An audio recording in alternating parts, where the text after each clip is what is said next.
Here we're doing the peperonata. So now we started with coating the pot with a little bit of olive oil blend.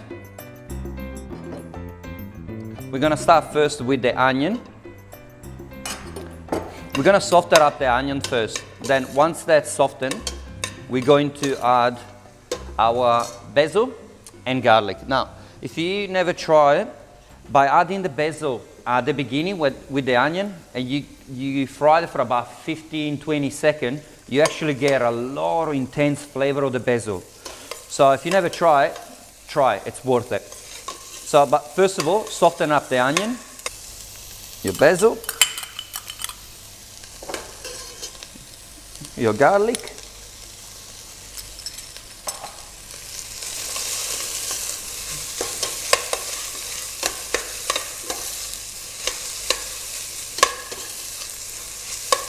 I know you guys, you can't smell it, but I can. It's fantastic. So once you fry off everything for about 15-20 seconds, we can add the rest of the ingredients, which is our peppers. So we got a yellow and red peppers here. We put it through it. Now straight away put your seasoning. So a bit of salt, generous amount of pepper,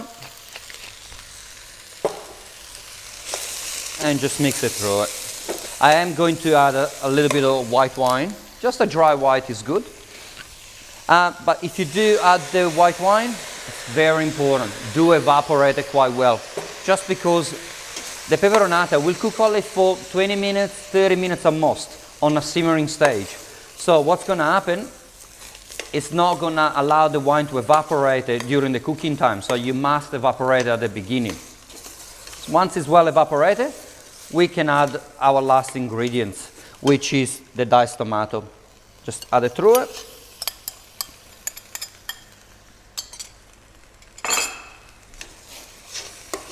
And beautiful. We're gonna simmer this one for about 20 minutes or so, and then with the lid on, and then we check.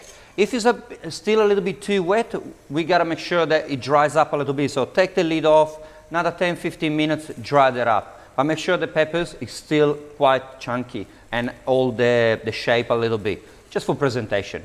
Now we need to cook the chicken.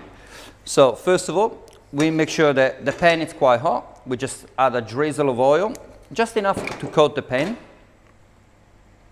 Now, anytime that you cook with prosciutto, it's very important that you do have a really hot pan, and especially the oil in there. That will allow actually the prosciutto to not stick to the pan. So as you guys can see, it's actually smoking. So we take it, put it down.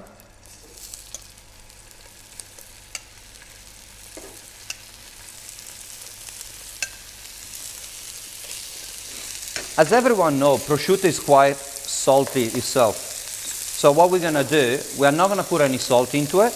What we're just gonna do, we're just gonna put a little bit of cracked pepper, just for a little bit extra flavor into it.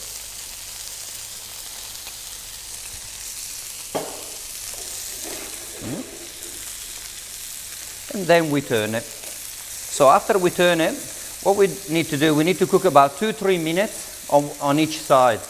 Then, if you do have a lid of this size, just of the size of your fry pan, just put a lid on top. Lower on the lowest setting of your burner and let it cook off for about 2 minutes, 3 minutes, and then turn it off. That will allow the actual chicken to stay nice and moist. It's not going to dry up. And then we're going to present it later on onto the peperonata.